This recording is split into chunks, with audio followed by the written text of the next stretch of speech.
கர்த்தருடைய பரிசுத்த நாமத்துக்கு ஸ்தோத்திரம். ஆண்டவரும் உயிர்த்தெழுந்த இரட்சகருமாகிய இயேசு கிறிஸ்துவின் இனிய நாமத்தில் உங்கள் அனைவருக்கும் என்னுடைய அன்பான வாழ்த்துதலை தெரிவித்துக் கொள்கிறேன். அல்லேலூயா. தேவனுடைய பெரிதான கிருபையினாலே இன்று நாம் தேவ சமூகத்தில் வந்து நிற்கிறோம்.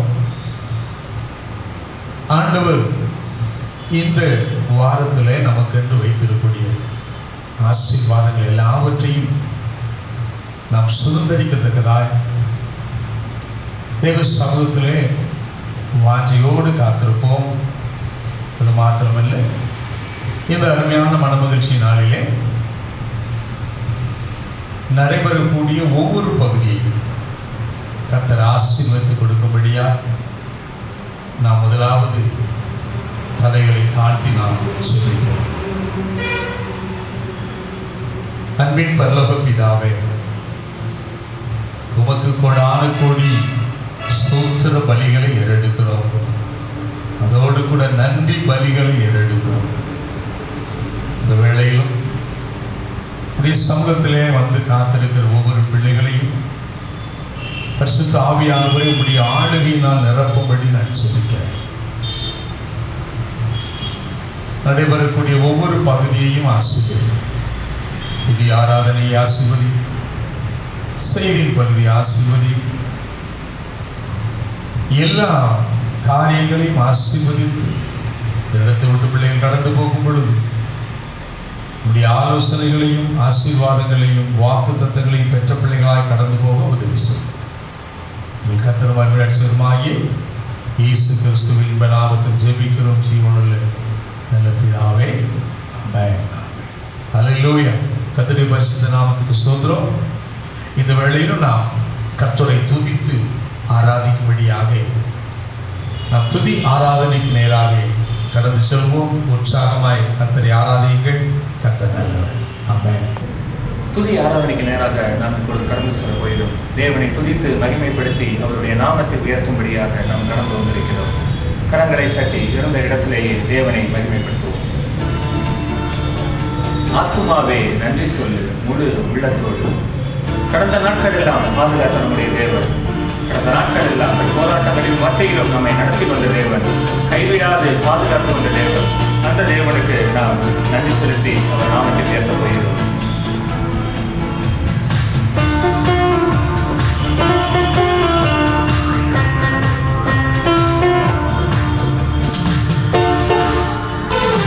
ஆத்துமாவே நன்றி சொல்லு முழு உள்ளத்தோடே. என் ஆத்துமாவே நன்றி சொல்லு முழு உள்ளத்தோடே. கர்த்தர் செய்த நன்மைகளை ஒரு நாளும் மறவாதே. கர்த்தர் செய்த நன்மைகளை ஒரு நாளும் மறவாதே. ஆத்துமாவே நன்றி சொல்லு முழு உள்ளத்தோடே. குற்றங்களை மன்னித்தாரே, நோய்களை நீக்கினாரே. குற்றங்களை மன்னித்தாரே, நோய்களை நீக்கினாரே. படுகுழியினின்று மீட்டாரே, ஜீவனை மீட்டாரே. படுகுழியினின்று மீட்டாரே, ஜீவனை மீட்டாரே. கர்த்தர் செய்த நன்மைகளை ஒரு நாளும் மறவாதே. கர்த்தர் செய்த நன்மைகளை ஒரு நாளும் மறவாதே. ஆத்துமாவே நன்றி சொல்லு முழு உள்ளத்தோடே. கிருபை இரக்கங்களா மணிமுடி சூட்டுகின்றார். கிருபை இரக்கங்களா மணிமுடி சூட்டுகின்றார். வாழ்நாளெல்லாம் நன்மைகளால் திருப்தியாக்குகின்றார். என் வாழ்நாளெல்லாம் நன்மைகளால்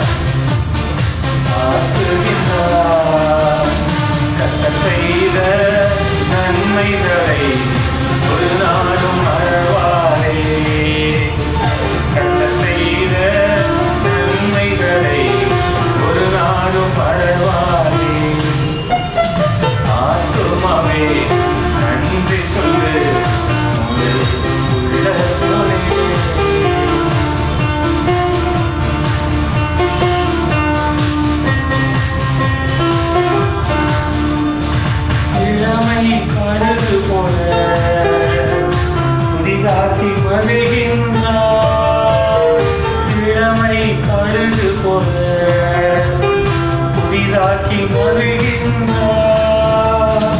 ஓடினாலும் நடந்தாலும் பலன் குறைவதில்லை. நாம் ஓடினாலும் நடந்தாலும் பலன் குறைவதில்லை. கர்த்தர் செய்த நன்மைகளை ஒரு நாளும் மறவாதே. கர்த்தர் செய்த நன்மைகளை ஒரு நாளும் மறவாதே. ஆத்துமாவே நன்றி சொல்லு ஒரு உள்ளத்தோடே. என் ஆத்துமாவே நன்றி சொல்லு ஒரு உள்ளத்தோடே. அடுத்த பாடல், புதிய நாளுக்குள் என்னை நடத்தும், புதிய கிருபையால் என்னை நடத்தும். ஒவ்வொரு நாளும் கர்த்தர் நம்மை புதிய நாட்களுக்குள்ளாக நடத்தி கொண்டு வருகிறார். எத்தனையோ போராட்டங்கள், வியாதிகளின் மத்தியிலும் கர்த்தர் நம்மை நினைத்திருக்க செய்திருக்கிறார். அவரை குறித்து அவர் நாமத்தை நாம் உயர்த்தப் போகிறோம்.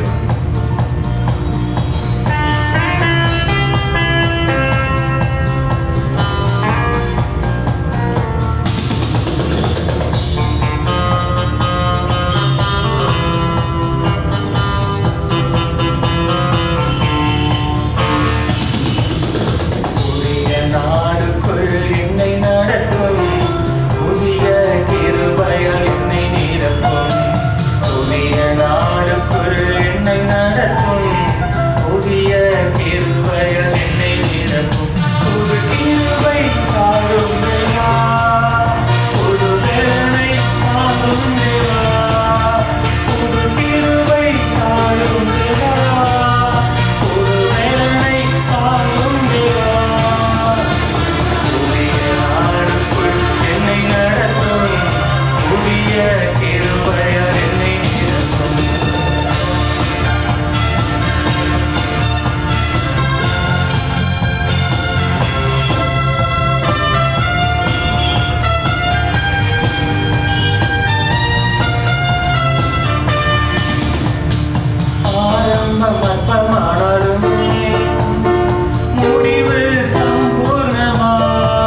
கர்த்தரை முழு இருதயத்தோடு, நன்மை செய்த தேவனை முழு அன்புடனே, முழு இருதயத்தோடு, முழு பலத்துடனே நாம் ஆராதிக்க போகிறோம்.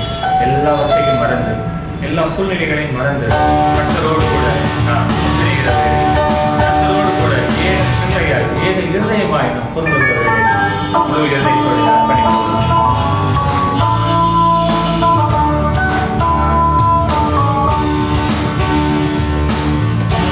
ஆயிரம் நன்மைகள் மனதினம் என்னை சூழ்ந்திட, கிருபையும் இரக்கமும் அன்பும் கொண்டீரே. ஆயிரம் நன்மைகள் மனதினம் என்னை சூழ்ந்திட, கிருபையும் இரக்கமும் அன்பும் கொண்டீரே. நன்மையாய் என்னை நடத்தி வந்தீரே, நன்றி சொல்ல வார்த்தை இல்லையே. நல்ல எபினேசராய் என்னை நடத்தி வந்தீரே, நன்றி சொல்ல வார்த்தை இல்லையே. காலை மாலை எல்லா வேளையிலும் என்னை நடத்தும் கரங்கள் நான் கண்டேன். தேவை பெருகும் போது சிக்கி தவித்திடாது நடத்தும் கரங்கள் நான் கண்டேன். காலை மாலை எல்லாம் வேளையிலும் என்னை நடத்தும் கரங்கள் நான் கண்டேன். தேவை பெருகும் போது சிக்கி தவித்திடாது உதவும் கரங்கள் நான் கண்டேன். எல்லா நேரத்திற்கும் என்னை விடாமல் காக்கும் அன்பின் நல்ல கர்த்தரே. எல்லா நேரத்திற்கும் என்னை விடாமல் காக்கும் அன்பின் நல்ல கர்த்தரே. ஆயிரம் நன்மைகள் கிருபையும் இரக்கமும் அன்பும் கொண்டீரே. ஆயிரம் நன்மைகள் மனதினம் என்னை சூழ்ந்திட, கிருபையும் இரக்கமும் அன்பும் கொண்டீரே. நல்ல எபினேசராய் என்னை நடத்தி வந்தீரே, நன்றி சொல்ல வார்த்தை இல்லையே. நல்ல எபினேசராய் என்னை நடத்தி வந்தீரே, நன்றி சொல்ல வார்த்தை இல்லையே.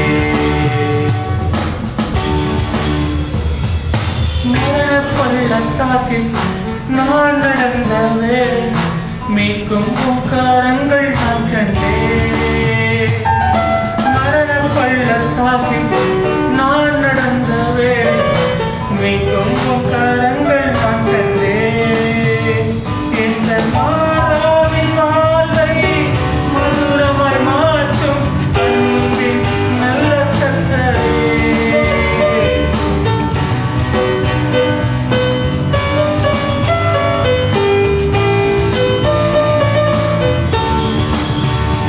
இந்த மாதாவின் வாழ்வை மதுரமாய்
யாரும் அறியாத என்னை நன்றாயரை தேடி வந்த நல்ல நேசமே.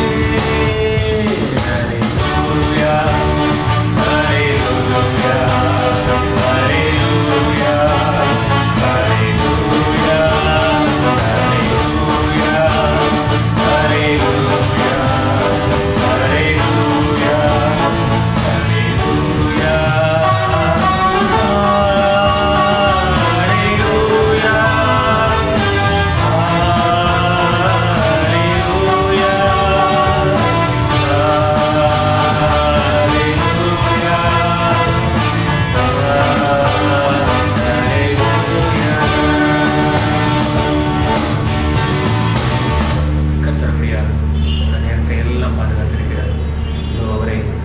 பாதத்திலே நாம் சரணடைந்திருக்கிறோம். இந்த வேளையிலும் கூட ஆவியானவர் தாமே நம்மை ஆட்கொள்ளும்படியாக இன்னும் ஒரு ஒரே விஷயம் கண்களை மூடி அவரோடு கூட இணைந்து நம்மை ஆவியை தேவனுடைய ஆவியோடு கூட இணைக்கப் போகிறோம்.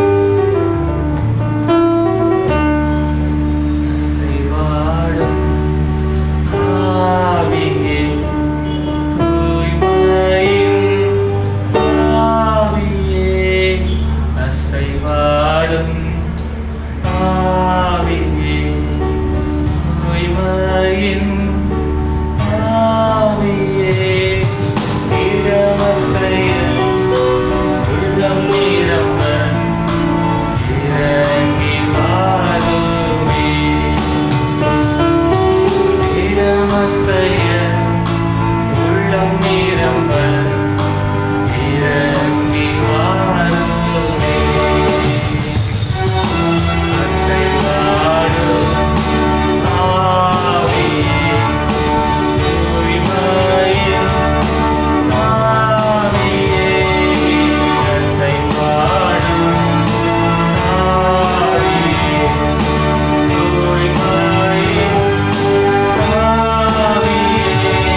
அர்ப்பணித்திருக்கிறோம்.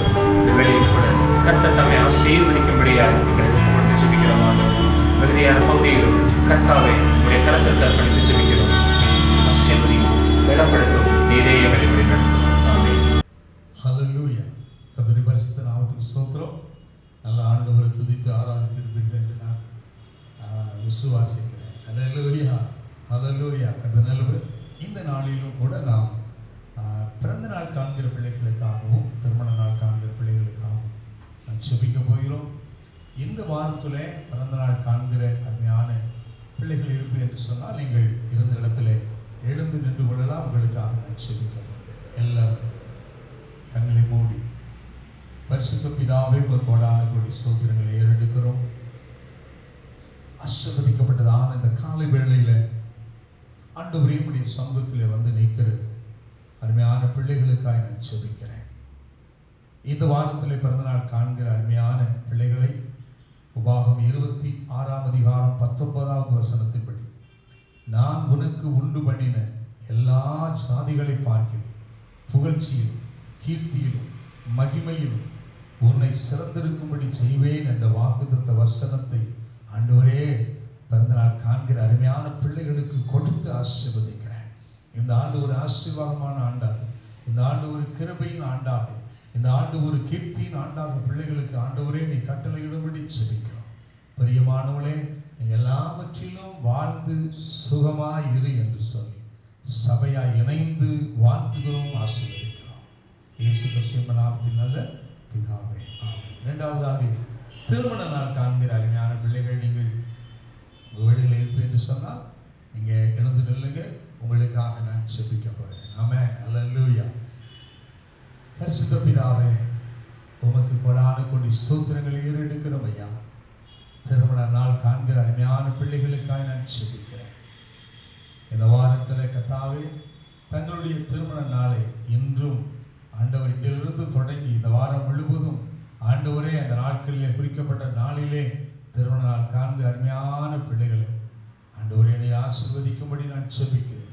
உபாகம் 28ஆம் அதிகாரம் 8வது வசனத்தின்படி கர்த்தர் உன் களஞ்சியங்களிலும் நீ கையிடும் எல்லா வேளையிலும் உனக்கு ஆசீர்வாதம் கட்டளையிடுவார் என்ற வாக்குத்தத்த வசனத்தை கொடுத்து ஆண்டவரே நாங்கள் ஆசீர்வதிக்கிறோம் ஐயா.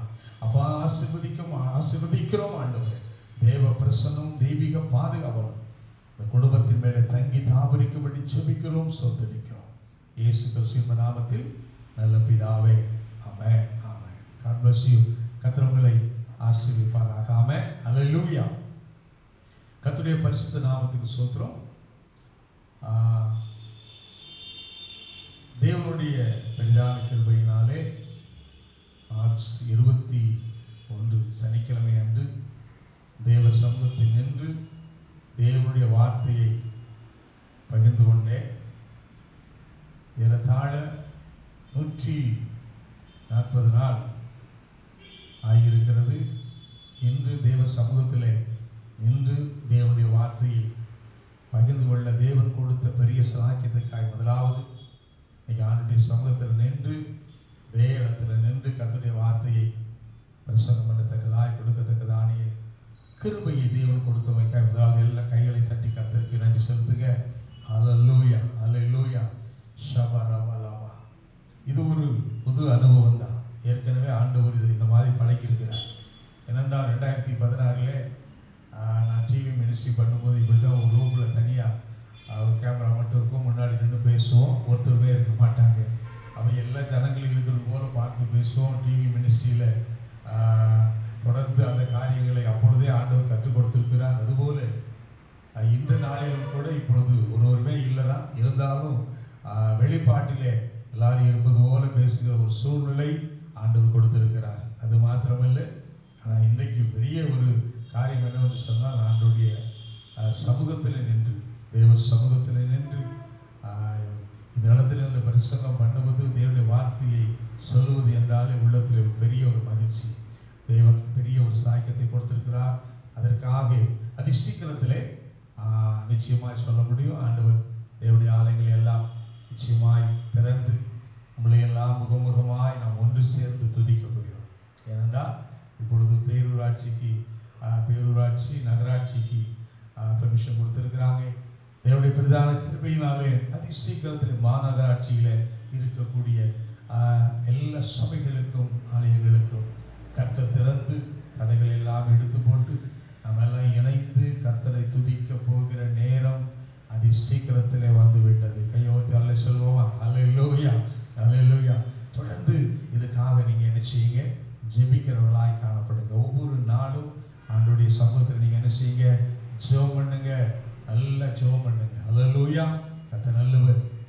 அது மாத்திரமல்ல, வேதம் சொல்கிறது யாத்திரா 25:2 மனப்பூர்வம் உற்சாகத்துடன் கொடுப்பவரிடத்தில் மாத்திரம்தான் வாங்கு என்று சொல்லப்பட்டிருக்கு. இந்த வசனத்தின்படி சபையை தாங்க விரும்புகிறவங்க, ஆலயத்தினுடைய காரியங்களுக்காக தாங்க விரும்புகிறவங்க, இந்த யூடியூபினுடைய காரியங்கள் எல்லாத்துக்கும் செயல்படுத்தக்கூடிய காரியங்களிலே நீங்கள் உங்கள் காணிக்கையை தாங்க விரும்பினார்.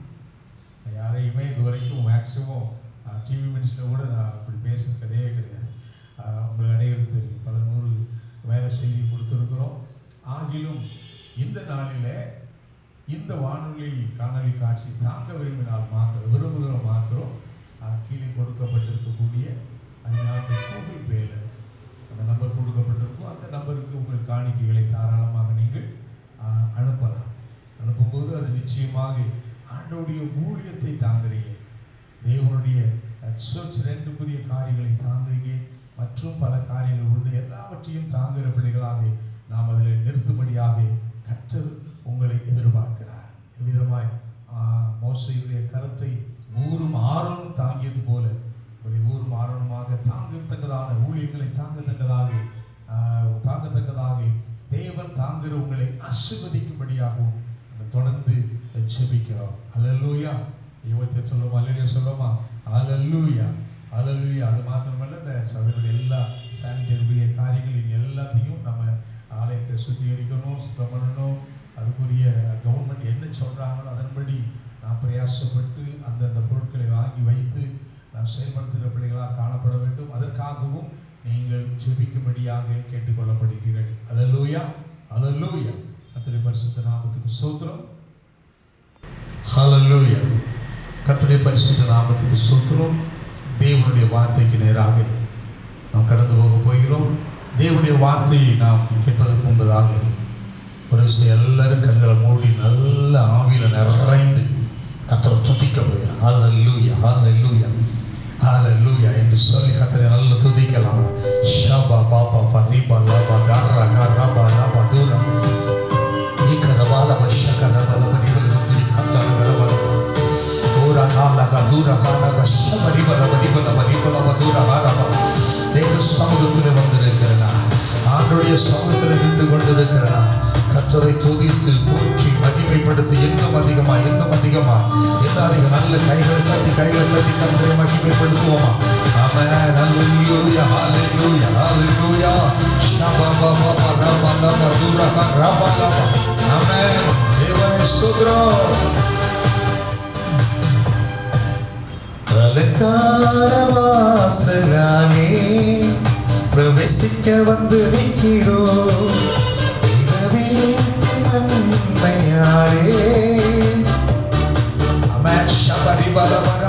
எல்லாரும் சேர்ந்து நல்ல கர்த்தரை துதிச்சு ஆராதிக்கிறோம். எல்லாரும் சேர்ந்து ஆமென்.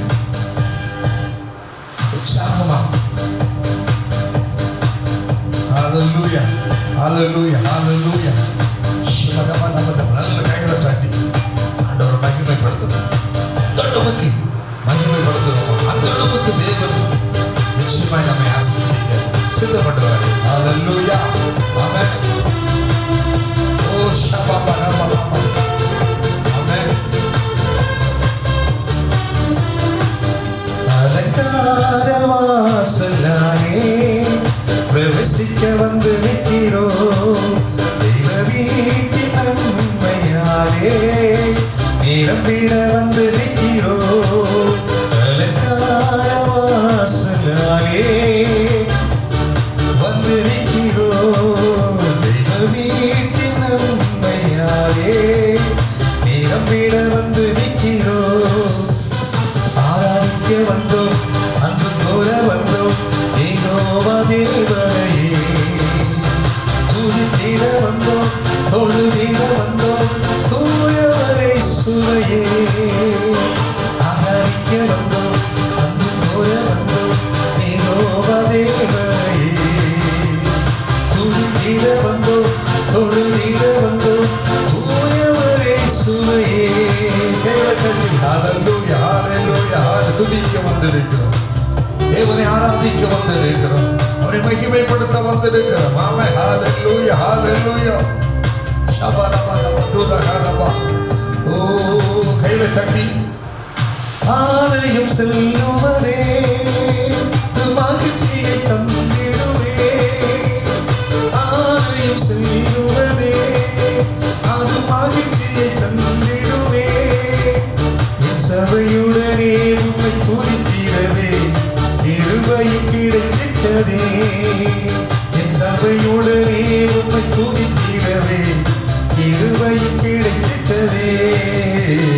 ஆராதிக்க வந்தோம், அன்பு கோர வந்தோம், யெகோவா தேவனையே. துதித்திட வந்தோம், தொழுதிட வந்தோம், தூயவரே சுவையே. ஆராதிக்க வந்தோம், அன்பு கோர வந்தோம், யெகோவா தேவனையே.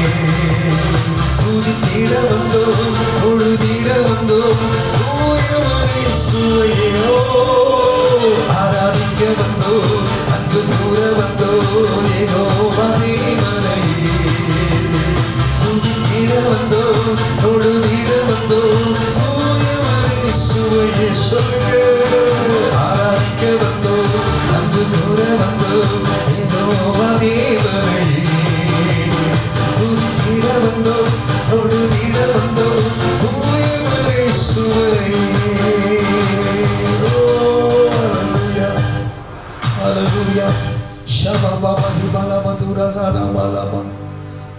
கண்களை மூடி கைகளை உயர்த்தி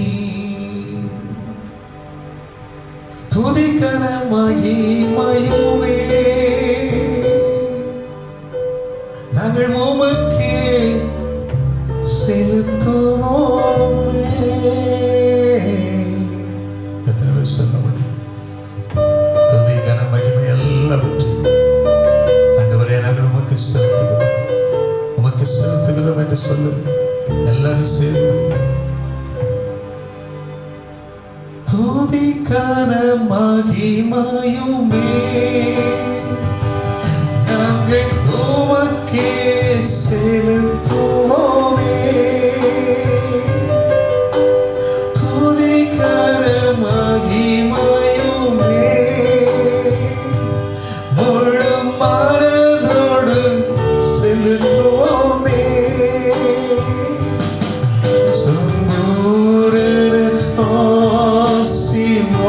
ஆசீர்வாதங்களா திருப்தியாய் அனுப்பிடுவே. சம்பூரண ஆசீர்வாதங்களா திருப்தியாய் அனுப்பிடுவே.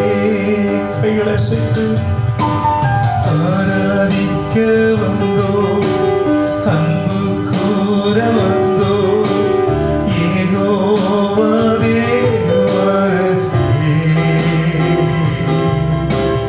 துதித்திட வந்தோ, பொழுதிட வந்தோ, தூயவரே சுவனேயோ.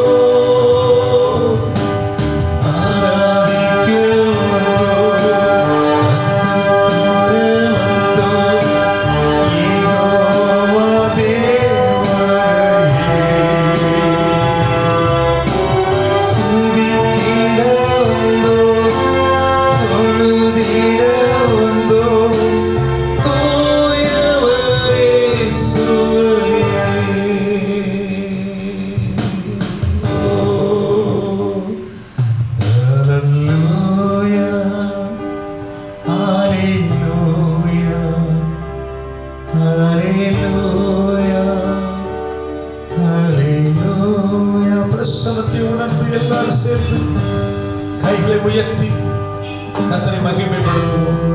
ஓ ஜீசஸ், ஓ ரிவாலவதூரா.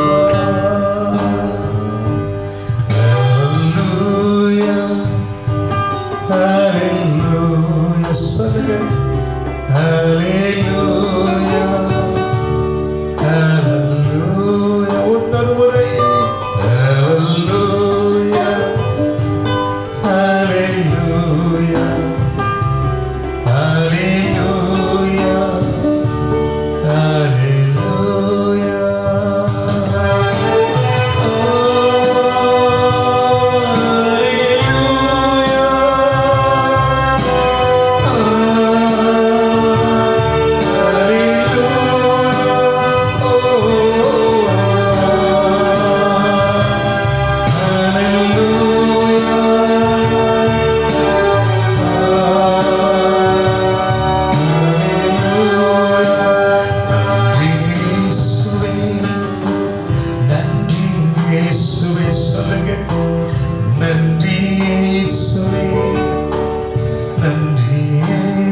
Once again, நன்றி இயேசுவே, நன்றி இயேசுவே, நன்றி இயேசுவே, நன்றி இயேசுவே.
இறங்கணும்.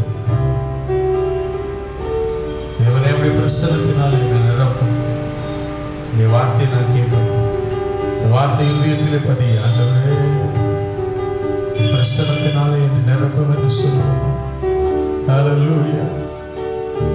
ஆமென். இந்த பிரசன்னத்தை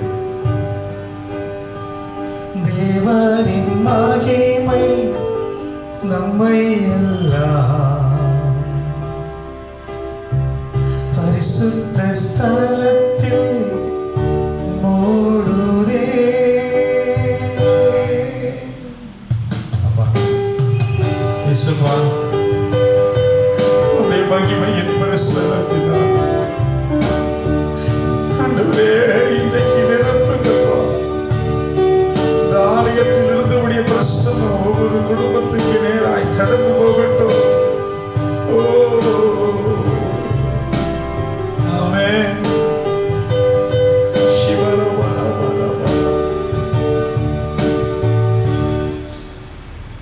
தேவனின் மகிமை நம்மை எல்லாம் பரிசுத்த ஸ்தலத்தில் மூடுதே. தேவனின் மகிமை நம்மை எல்லாம் பரிசுத்த ஸ்தலத்தில் மூடுதே.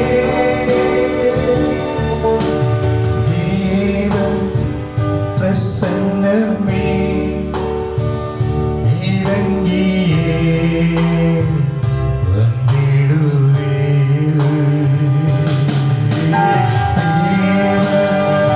பிரசன்னமே இறங்கியே வந்திடுவே. தேவனி மகிமை பரிசுத்த ஸ்தலத்தில் மூடுதே. தேவனின் மகிமை நம்மை எல்லாம் பரிசுத்த ஸ்தலத்தில் மூடுதே.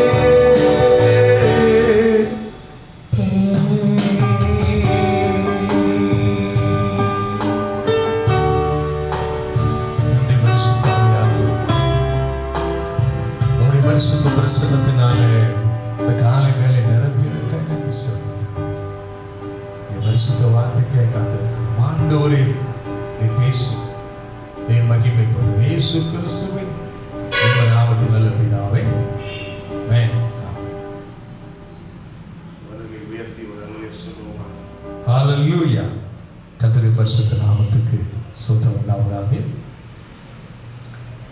இந்த நாளிலும் தேவனுடைய வார்த்தைக்காக நாம் காத்திருப்போம். லூக்கா எழுதின சுவிசேஷம் 15ஆம் அதிகாரம் 11-12 வசனங்களை நாம் வாசிக்க கேட்போம். லூக்கா 15:11-12. பின்னும் அவர் சொன்னது, ஒரு மனுஷனுக்கு 2 குமாரர் இருந்தார்கள். அவர்களில் இளையவன் தகப்பனை நோக்கி, தகப்பனே, ஆஸ்தியில் எனக்கு வரும் பங்கை எனக்கு தர வேண்டும் என்றான். அந்தப்படி அவன் அவர்களுக்கு தன் ஆஸ்தியை பங்கிட்டு கொடுத்தான். ஹல்லேலூயா. கர்த்தருடைய பரிசுத்த நாமத்துக்கு ஸ்தோத்திரம் உண்டாவதாக. ஆண்டவர் உயிர்த்தெழுந்த இரட்சகருமாகிய இயேசு கிறிஸ்துவின் இனிய நாமத்தில் முதலாவது உங்களுக்கு வாழ்த்துதலை தெரிவித்துக் கொள்கிறேன். வாசிக்கப்பட்ட அருமையான வேத பகுதியிலே இந்த பகுதி நம் அனைவருக்குமே நன்றாக தெரிந்த ஒரு பகுதி தான். இதை அறியாதவர்கள் நான் அறியவில்லை என்று ஒருவரும் சொல்லவே முடியாது. ஏனென்றால் இது சண்டே கிளாஸிலிருந்து விபிஎஸ்லையும் சரி, சிறுபிள்ளைகள் முதற்கொண்டு பெரியோர் வரைக்கும் இந்த பகுதி நன்றாக அறிந்திருப்பார்கள். ஒரு தகப்பனுக்கு 2 குமாரர் இருந்தார்கள். அதிலே இளைய குமாரன் தன்னுடைய தகப்பனை பார்த்து, என் ஆஸ்தியை, என் பங்கை பிரித்து கொடு என்று அவன் வாங்கி தூர தேசத்துக்கு போய் துன்மார்க்கமாய் ஜீவனை பண்ணி அதை அழித்து போட்டு பன்றி திங்கிற தவிட்டுக்குரிய சூழ்நிலை அது கூட கிடைக்காத ஒரு நிலையிலே புத்தி தெளிந்தவனாய் அவன் திரும்பவும் தன்னுடைய தகப்பனை நோக்கி ஆண்டவரிடத்திலே நான் மன்னிப்பை கேட்க வேண்டும், இரண்டாவது என் தகப்பனிடத்திலும் நான் மன்னிப்பை கேட்க வேண்டும் என்று சொல்லி அவன் கடந்து வந்து ஆண்டவரிடத்திலே மன்னிப்பை கேட்கிறான். இரண்டாவது தகப்பனிடத்திலும் மன்னிப்பை கேட்டு அவனுடைய காரியங்கள் எல்லாவற்றையும் அவன் அறிவித்து திரும்பவும் தன் தகப்பனோடு கூட நன்மையான ஈவுகளை பெற்றுக்கொள்ளத்தக்கதாக அவன் கடந்து வருவதை நாம் அறிந்திருக்கிறோம், கற்றுக்கொண்டிருக்கிறோம். அதே பாடத்தை இந்த பகுதியிலே ஆண்டவர் நமக்கு கற்றுக் கொடுக்கக்கூடிய பாடங்கள் என்ன என்பதை குறித்து இன்றைக்கு நாம் தியானிக்க போகிறோம். இதே பகுதியை நாம் தியானிக்கும் போது 7 அழகான பாடங்களை தேவன் நமக்கு இந்த பகுதியிலிருந்து கற்றுக் கொடுப்பதை நாம் பரிசுத்த ஆவியானவர் உதவியோடு கூட நாம் அதை கற்றுக்கொள்ள போகிறோம். எத்தனை பேருக்கு சந்தோஷம்? கைகளை உயர்த்தி ஒரு அல்லே சொல்லுவோமா? ஹல்லேலூயா, ஹல்லேலூயா. ஆண்டவரும் இரட்சகருமாகிய இயேசு கிறிஸ்து பூமியிலே மனுஷகுமாரனாக கடந்து வந்தபோது தேவனுடைய ராஜ்யத்துக்குரிய காரியங்களை பிரசங்கம் பண்ணிக்கொண்டே வந்தார். ஆண்டவர் இயேசு பூமியிலே வந்த நோக்கம் தேவனுடைய ராஜ்யத்துக்குரிய காரியங்களை பிரசங்கம் பண்ணுவது. அதில் தான் அதிகமான முக்கியத்துவம் உடையவனாக காணப்பட்டார்.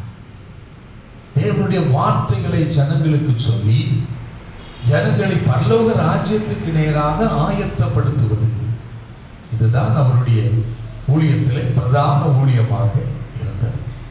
அந்த ராஜ்யத்துக்குரிய காரியங்களை பிரசங்கம் பண்ணும் பொழுது ஆண்டவர் அநேக ஓமானங்களை அவர்களுக்கு கற்றுக் கொடுத்தார்.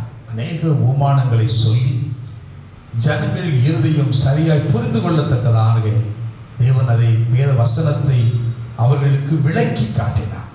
அதுபோல இந்த பகுதியிலே புதிய ஏற்பாட்டிலே 39 ஓமானங்கள் சொல்லப்பட்டிருக்கும். ஆண்டவர் இயேசு கிறிஸ்து அதற்கும் அதிகமாக அநேக ஓமானங்களை சொல்லியிருப்பார். அதிலே இந்த ஓமானமானது இளைய குமாரனை பற்றி சொல்லக்கூடிய ஓமானம் 35வது இடத்தை அதை வகிக்கிறது. அது மாத்திரமல்ல, இந்த ஓமானம் வேத புத்தகத்தின் அடிப்படையிலே 111வது இடத்தை அது பிடித்திருக்கிறது.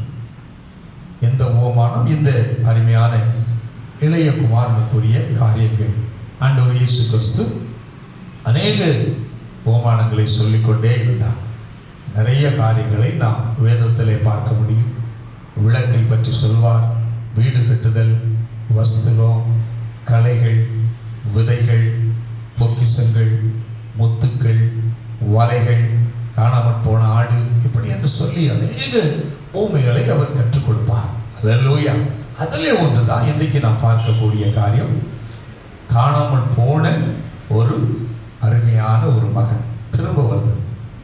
இந்த அருமையான லூக்கா 15ஆம் அதிகாரத்திலே 3 விதமான ஊமைகளை நாம் காண முடியும்.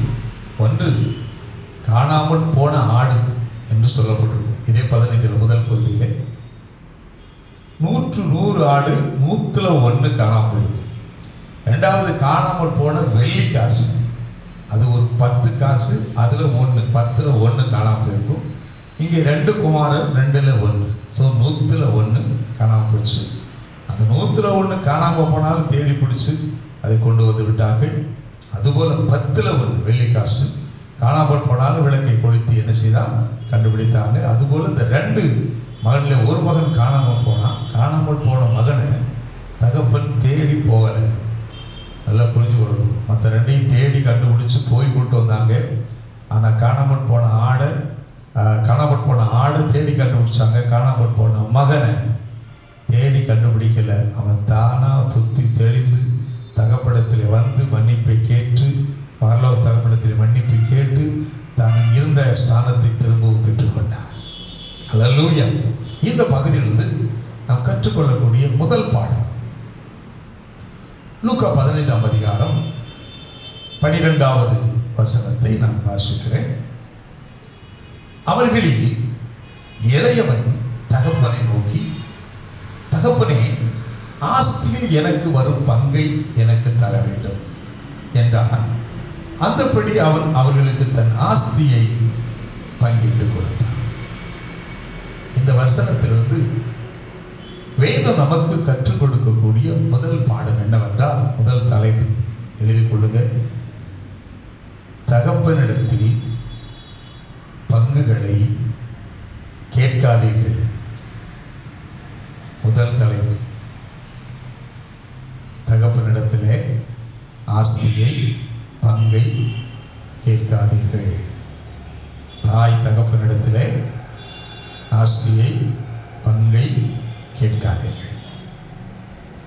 இந்த இளையகுமாரன் வாழ்க்கையிலே எல்லாவற்றையும் இழந்ததற்கான முதல் காரணம், ஆஸ்தியில் பங்கை எனக்கு கொடு என்று கேட்டது. வேதம் நமக்கு கற்றுக் கொடுக்கக்கூடிய முதல் பாடமே அதுதான். எடுத்த உடனே ஆஸ்தியில் எனக்கு சொத்தை கொடு, பங்கை கொடு என்று எந்த பிள்ளைகளும் பெற்றோர்களை பார்த்து கேட்காதீங்க. அநேக குடும்பங்களிலே இந்த இளைய குமாரனை போல அநேக பெண் பிள்ளையாக இருந்தாலும் சரி, அது ஆண் பிள்ளையாக இருக்கட்டும், அவர்கள் தன் தகப்பன் தாயை பார்த்து அவர்கள் உள்ளம் வேதனைப்படும்படியாகத்தான் எனக்கு வரும் பங்கை என் ஆஸ்தியிலிருந்து பிரித்து கொடுங்கள், இல்லை என்றால் ஒரு கோர்ட்டில் போய் நான் போடுவேன் என்று சொல்லி அநேக பிள்ளைகள் தன்னுடைய தாய் தகப்பனுடைய இருக்கக்கூடிய சொத்துக்களை வாங்கும்படியாக பெற்றோர்களை கோர்ட்டில் கொண்டு போய் நிறுத்தக்கூடிய ஒரு அவலமான ஒரு நிலை இன்றைக்கு அநேக இடங்களிலே நாம் கேள்விப்படுகிறோம். எனக்கு அருமையான தெய்வ பிள்ளையே, சொத்துக்கள் ஆஸ்திகள் என்பது அது நிச்சயமாய் பிள்ளைகளாகி உங்களுக்கு அது நிச்சயம் அது கிடைக்கும். ஆனால் இந்த தாய் தகப்பனிடத்திலே இப்பொழுதே பிரித்து கொடு என்று சொல்லி ஒரு சின்ன குடும்பத்திலே ஒரு சமாதான குலைச்சல் வரும் பொழுது உடனே அதை பிரித்து விடுங்கள் என்று சொல்லி ஒருபோதும் எனக்கு அருமையான தெய்வ பிள்ளையே, அப்படிப்பட்ட காரியங்களிலே நீ பிரயாசப்படாதீங்க. அது தேவனுக்கு சித்தமே அல்ல. நன்றாய் ஒன்றை புரிந்து கொள்ள வேண்டும். நீதிமொழியின் புத்தகம் 13ஆம் அதிகாரம் 22வது வசனம் சொல்லுகிறது, நல்லவன் தன் பிள்ளைகளின் பிள்ளைகளின் பிள்ளைகளுக்கு சுதந்திரம் வைத்து போகிறான். நல்லவன் தன் பிள்ளைகளின் பிள்ளைகளுக்கு என்ன செய்கிறானா? சுதந்திரம் வைக்கிறான். அப்படின்னா ஒரு நல்ல தாய் தகப்பை தன்னுடைய பிள்ளைகள் நன்றாக இருக்க வேண்டும் என்பதற்காகவே ஆஸ்தியை எல்லாம் வைக்கிறார். ஒரு நல்ல தாயின் தகப்பன் எதற்காக ஆஸ்தியை சேர்க்கிறார்கள்? என் பிள்ளைகள் நல்லா இருக்கணும், என் பிள்ளைகளுடைய பிள்ளைகள் நல்லா இருக்கணும், நான் படுற கஷ்டம் என் பிள்ளைகள் படக்கூடாது. நான் சம்பாதிக்கிற ஆஸ்தியை, நான் சம்பாதித்திருக்கிற பங்குகள், நான் சம்பாதித்திருக்கிற நிலத்தை வச்சு என் பிள்ளைகள் இன்னொரு வீட்டில் கையேந்தாதபடிக்கு அந்த சொத்துக்களை நன்றாய் அனுபவித்து என் பிள்ளைகள் நன்றாய் வாழ வேண்டும் என்று ஒரு நல்ல எண்ணத்தில் தான் பெற்றோர்கள் ஆஸ்திகளையும் அந்தஸ்துகளையும் வயல் நிலங்களையும் வீடுகளையும் தோட்டங்களையும் கட்டுகிறார்கள். அவ்வளவு பிரயாசப்பட்டு கட்டுறார். இதற்காக பிள்ளைகளாகி நீங்கள் நன்றாக இருக்க வேண்டும் என்பதற்காகத்தானே அல்லவா? நீதிமொழிகளின் புத்தகம் 19ஆம் அதிகாரம் 14வது வசனம் சொல்கிறது, வீடும் ஆஸ்தியும் பிதாக்கள் வைக்கும் சுதந்திரம். புத்தியுள்ள மனைவியோ கர்த்தரருளும் ஈவி என்று சொல்லப்பட்டிருக்கிறது. பெற்றோர்கள் ஒரு வீட்டை கட்ட வேண்டும் என்று சொன்னார், ஒரு நிலத்தை வாங்க வேண்டும் என்று சொன்னார், ஒரு இடத்தை வாங்க வேண்டும் என்று சொன்னார், எவ்வளவு பிரயாசப்பட்டதை வாங்கியிருப்பார்கள், எவ்வளவு அதிக ஆர்வத்தோடு அதை வாங்கியிருப்பார்கள். அநேக கண் விழிப்புகள் இருக்கும், அநேக தியாகங்கள் இருக்கும், அநேக உழைப்புகள் இருக்கும், அநேக சேமிப்புகள் இருந்திருக்கும் என்பதை சற்று சிந்தித்து பாருங்கள். ஒரு பொருளை, ஒரு இடத்தை வாங்க வேண்டும், ஆஸ்தியை வாங்க வேண்டும் என்று சொல்ல இவ்வளவு பிரயாசப்பட்டு வாங்குறாங்க. பிரயாசத்தோடு கூட இந்த இடத்தை வாங்கணும், அந்த வீட்டை கட்டணும், என் பிள்ளைகளாம் நல்லா இருக்க வேண்டுங்கிற ஒரு எதிர்கால தரிசனமுடையவர்களாக அதை வாங்குகிறார்கள். நீதிமொழிகள் 13:11 சொல்லுகிறது, கைபாடாய் சேர்க்கிற பொருள் விருத்தியாக. கைப்பாடுபட்டு எத்தனையோ வேளையில்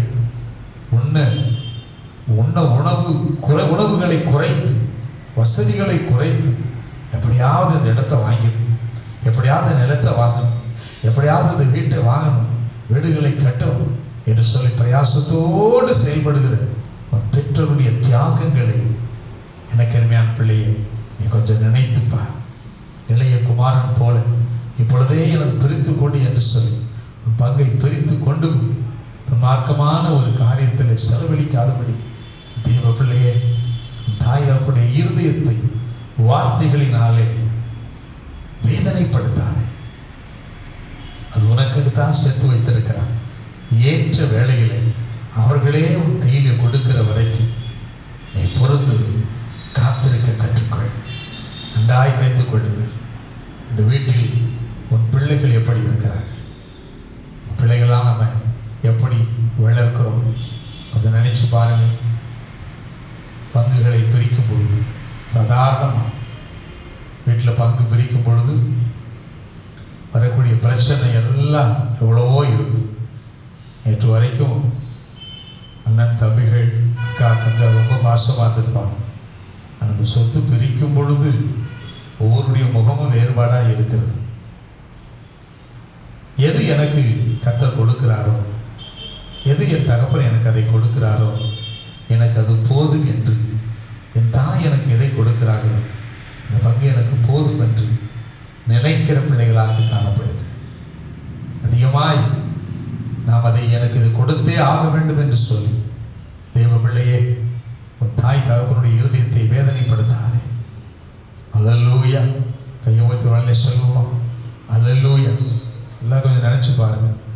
சில பேர் சொல்லுவாங்க, என் பிள்ளைகள்லாம் அப்படி இல்லைங்க, என் பிள்ளைகள் ரொம்ப நல்ல பிள்ளைங்க, அண்ணன் தம்பிக்குள்ள அவ்வளோ பாசம், அண்ணன் தங்கச்சிக்குள்ள அப்படி பாசம், பாசமான பிள்ளைகளாக இருப்பாங்க. இந்த மாதிரியெல்லாம் கண்டிப்பாக என் பிள்ளைங்க சொத்துக்களை பிரித்து அதை தனித்தனியாக போய் தன் குடும்பத்தை அமைத்து கொள்ளாது என்று நினைக்கலாம். நல்லது, கர்த்தர் அப்படியே செய்யட்டும். அதனால் உலக பழமொழி உண்டு தெரியுமா, விளையும் பயிர் முளைகளே தெரியும்னு சொல்லுவாங்க. சில சொல்லுவாங்க 5 மழையாதது 50 வளையுமா என்று சொல்லுவாங்க. சின்ன ஒரு காரியத்தை வைத்தே அறிந்து கொள்ளணும். உங்கள் வீட்டில் எல்லாரும் ஒன்றா உட்காந்து சாப்பிட்றீங்களா அல்லது தனித்தனியாக உட்காந்து சாப்பிட்றீங்களா? இதை நினச்சி பாருங்க. ஒவ்வொரு பிள்ளைக்கு தனித்தனியாக சாப்பாடு போட்டு அனுப்பிச்சுங்களா? இல்லை பாஸ்டர், நாங்கள்லாம் ஒன்றா சேர்ந்து தான் ஒன்றா உட்காந்து அப்படியே ரவுண்டை கட்டி உட்காந்து சாப்பிடுவோம். அதுதான் எங்கள் பழக்கம். அப்படி நினைக்கிறீங்களா? ரொம்ப சந்தோஷம். பிள்ளைகளுடைய சுபாவம் வெளிப்படக்கூடிய இடம் பந்தி தான். அதிலே தெரிஞ்சுக்க எல்லாத்தையும் உட்கார வைங்க. ஒருவேளை நீங்கள் இதுவரைக்கும் தனித்தனி தான் சாப்பிட்ருக்கீங்கன்னா இனிமேல் என்ன செய்யுங்க, நல்ல ஒன்றா உட்காந்து நல்ல பந்தி எல்லாம் வச்சு அப்படியே எல்லாத்தையும் ஒன்றா வச்சு சரியா வச்சு சாப்பாடு போடும். பிளேட்டில் போடும்போது மூத்த மகனுக்கு ஒரு நல்ல ஒரு 2 பீஸையும் இளைய மகனுக்கு ஒரே ஒரு பீஸையும் வச்சு நல்ல முட்டை 2 முட்டை இவருக்கு 1 முட்டை இப்படி மாற்றி வச்சு கொடுத்து பாருங்கள். உங்கள் பிள்ளைங்க அமைதியாக சாப்பிட்றாங்களா அல்லது அண்ணனுக்கு மாத்திரம் இத்தனை முட்டை போயிடுச்சே அப்படின்னு சொல்லி அவன் முகம் வேறுபடுதா, இல்லை அக்காவுக்கு மாத்திரம் இப்படி அதிகமாக போயிடுச்சேன்னு தங்கச்சி முகம் வேறுபடுதா, அல்லது தங்கச்சிக்கு மாத்திரம் நிறையா போயிடுச்சுன்னு சொல்லி அக்காவுடைய முகம் வேறுபடுதா, அது வாட்டு கிடைச்சதை சாப்பிடுதா என்கிறத முதல்ல என்ன செய்யுங்க, டெஸ்ட் பண்ணுங்க. இப்போ டெஸ்ட் பண்ணிவிட்டு அப்போ தெரியும் பிள்ளைகளுடைய பிற்காலத்தில் எப்படி இருப்பாங்க என்பது. எதில் தெரியும்? சாதாரண பந்தியில் தெரிஞ்சு பார்க்குறீங்க. கேட்கும்போது எல்லாருக்கும் நல்லா சிரிக்கிறீங்க. ஏன்னா பாரு, அவனுக்கு மட்டும் முருகலா தோசை சுட்டு கொடுக்குறான், எனக்கு மட்டும் பழைய தோசை போட்டு கொடுக்குறான், பொதுன்னு போடுறாங்க, எனக்கு வெந்தது எனக்கு வேகாது. ஆனால் எல்லாம் ஒன்றாந்து இருப்பாங்க, சிரித்து சந்தோஷமாக. ஆனால் பந்தின்னு வரும் பொழுது இந்த பாகங்கள் பிரிச்சுருந்தா உனக்கு ஒன்று கொடுக்கும் பொழுது தான் ஒரு பெரிய ஒரு பிரச்சனை வரும், பெரிய ஒரு சூழ்நிலையும் இருக்கும். ஆதியாகமத்தின் புத்தகத்தில் 43ஆம் அதிகாரம் 31 முதல் 34 வசனங்களில் அங்கே ஒரு பந்தி நடக்கும். நீங்கள் வீட்டில் வாசித்து பாருங்க. அது 43, 31 to 34. யோசேப்பு தான் அந்த பந்தியை நடத்துவான். சரியா? யோசேப்பு தன்னோடு பிறந்த சகோதரனை பார்த்தவுடன் ஒரு மிகப்பெரிய சந்தோஷத்தோடு கண்ணீர் வடிப்பான். அவன் பெரிய பந்தி நடக்கும். அவனோட கூட வந்த சகோதரர் எல்லாம் வந்திருப்பாங்க. எல்லாத்தையும் வரிசை பிரகாரம் உட்கார வைப்பான். மூத்தவர், அடுத்து இளையவர் என்று சொல்லி வரிசையாக உட்கார வச்சு கடைசியாக தம்பி பெண்ணியமையும் உட்கார வைப்பான். எல்லாம் உட்கார வச்சுருப்பான். இப்போ யோசேப்பு முன்னாடி நின்று பார்ப்பான். அப்படி பார்க்கும் பொழுது எப்படி இருக்குது தெரியுமா? யோசேப்புக்கு முன்னாடி சகோதரர் எல்லாம் உட்காந்துருக்குறாங்க. 37, 5 எல்லா பேரும் உட்காந்துருக்குறாங்க. அவன் பார்க்கும்போது யோசேப்பு முதல்ல பார்ப்பான், இவெல்லாம் என் மேலே பொறாமப்பட்டவங்க இல்லை. யோசேப்பினுடைய உள்ளத்தில் முதல்ல என்ன வரும்? இவெல்லாம் என் மேலே பொறாமப்பட்டவங்க இல்லையா? 11ஆவது வசனத்தில் 37, 11 சொல்லப்பட்டிருக்கு. பொறாமை கொண்டவர்கள். 37ஆம் அதிகாரம் 20 வசனத்தில் சொல்லப்பட்டிருக்கும், இவங்க என் மேலே கொலைவெறி பிடிச்சவங்க. இவங்க தானே என்னை கொண்டு போய் குழியில் போட்டவனும் இவங்க தான், குழியில் தூக்கி விட்டவனும் இவனு தான், 20 வெள்ளிக்காசுக்கு இஸ்மவேலற்று விற்றவர்களும் இவர்கள் தான், ஒரு துஷ்ட மிருகம் பட்சித்தது என்று அப்பாட்ட போய் பொய் சொன்னவங்க இவங்க தான், ஒரே ஒரு நல்ல ட்ரெஸ்ஸு அப்பா கொடுத்தாரு, ஒரு பலவர்ணமான ஒரு அங்கி, அதை போட்டு நானும் அழகு பார்த்துருக்கேன், அதையும் பறிச்சுட்டு விட்டுட்டாங்க. இப்படிப்பட்ட அவங்களெல்லாம் முன்னாடி உட்கார வச்சு எந்த ஒரு இருதயத்தில் எந்த எண்ணத்தில் அவங்களுக்கு பங்கு கொடுக்க முடியும்? நினச்சி பாருங்க. எல்லாம் இப்படிப்பட்ட ஆட்களாக இருக்கிறாங்க. அது மாத்திரமல்ல, இவனோடு யோசேப்பு கூட பிறந்த சகோதரிகளும் இருக்கிறாங்க. கூட பிறந்த சகோதரிகள் அவங்கெல்லாம் அள வச்சவங்க. என்ன யோசேப்பு மரித்து போன என்று சொல்லி அள வைத்தவர்கள். அது 37, 35வது வசனத்தில் அதை பார்க்க முடியும். 5வது வசனத்தில் அதை பார்க்க முடியும். எல்லாம் அழ வச்சவங்க தான். ஆனாலும் பாருங்க, அவன் உள்ள எல்லாத்தையும் மறந்து எல்லாருக்கும் நல்ல பங்குகளை அவன் பிரித்து கொடுக்கிறான். மனசை பார்த்து இது ஆண்டவர் இயேசு கிறிஸ்துவுடைய ஒரு சுபாவத்தை இங்கே குறிக்கிறதா. யோசேப்பு ஆண்டவர் இயேசு கிறிஸ்துவுக்கு ஒப்பிடப்பட்டிருக்கிறான். இப்படிப்பட்ட நிலைகளை தான் ஜனங்கள் அவரை தள்ளினார்கள், குழியில் தள்ளினாங்க. எப்படி இஸ்மவேலற்ற 20 காசு வெள்ளி கொடுத்தது போல 20 வெள்ளிக்காசு விற்று போட்டதில் நம்ம ஆண்டவர் இயேசு 30 வெள்ளிக்காசுக்கு விற்று கொடுத்தாங்க. வஸ்திரங்களை உரிந்தார்கள். நல்ல கவனிப்பாங்க, வஸ்திரங்களை உரிந்தாங்க. இவருக்கு நடந்த அந்த காரியமும் ஆண்டவர் இயேசு கிறிஸ்துவுக்கு நிழலோட்டமாக என்ன செய்யும் ஒப்பிடப்பட்டிருக்கும். அப்படியேப்பட்ட காரியம் ஆகிய நம்ம என்ன செய்தார்? அழகாக என்ன செய்தார்? பங்கு போட்டு கொடுத்தார் எல்லாருக்கும்.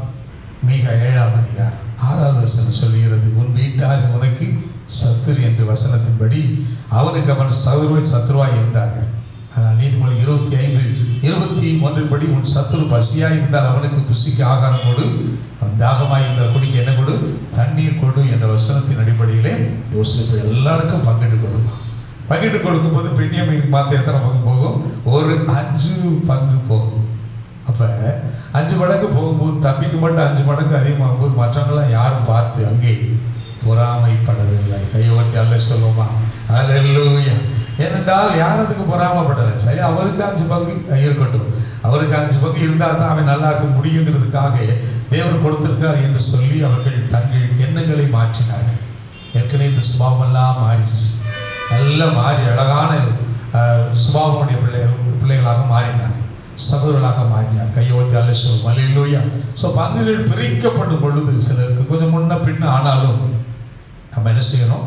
அது கொஞ்சம் விட்டு கொடுக்கிறவர்களாக காணப்படும். முதல்ல தாயுதப்பட பங்கு பிரிக்கக்கூடாது. அவராக பார்த்து பங்கு பிரிக்கும் போது சிலருக்கு கொஞ்சம் முன்ன பின்ன வரும். முன்ன பின்ன வரும்போது அது என்ன அவங்களுக்கு மட்டும் இப்படி போகுது, எனக்கும் சரியாக நீ செய்யணும் அப்படிங்கிற எண்ணங்களை நிறுத்தி பெற்றோர்கள் பங்குகளை பிரித்து கொடுக்கும் பொழுது, சொத்துக்களை பிரித்து கொடுக்கும்போது விட்டு கொடுத்தே ஆக வேண்டும். அது ஒரு பெரிய ஆசீர்வாதமாக இருக்கும். கர்த்தர் நிச்சயமாய் உனக்கு பலனளிப்பார். அல்லேலூயா. ஒரு நல்ல கதை நமக்கு நல்லா தெரியும். சிறு வயதில் நீதி கதைகளை வாசித்த ஞாபகம் எனக்கு இருக்கிறது. சொல்லிக் கொடுப்பாங்க. 2 பூனை இருந்துச்சான். இந்த 2 பூனையில் ஒரு பூனை நடந்து 2 பூனை போகும் பொழுது ஒரு நல்ல பாலாடை கட்டிய அதை என்ன செஞ்சான்? கண்டுபிடிச்சான்.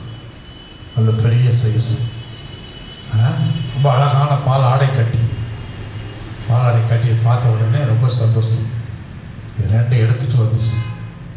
2 எடுத்துகிட்டு வந்து இப்போ 2 பூனையும் ஆளுக்கு பாதி பாதியாக நம்ம பங்கு போடணும். இதை எப்படி பங்கு போடுவது என்று சொல்லி 2 பூனையும் சிந்தித்தாங்க. அப்பொழுது அந்த வழியாக ஒரு குரங்கு வந்துச்சான். ஆமாம், இந்த குரங்கு மக்கி வந்த உடனே இந்த குரங்கிட்ட அந்த 2 பூனையும் போய், குரங்காரே நல்ல ஒரு பாலாடை கட்டியை நாங்கள் கண்டுபிடிச்சோம். இதை 2 பேரும் நாங்கள் பகிர்ந்து சாப்பிடணும்னு ஆசைப்படுறோம். நீ என்ன செய்கிற? இதை 2ஆ எங்களுக்கு பகிர்ந்து கொடு.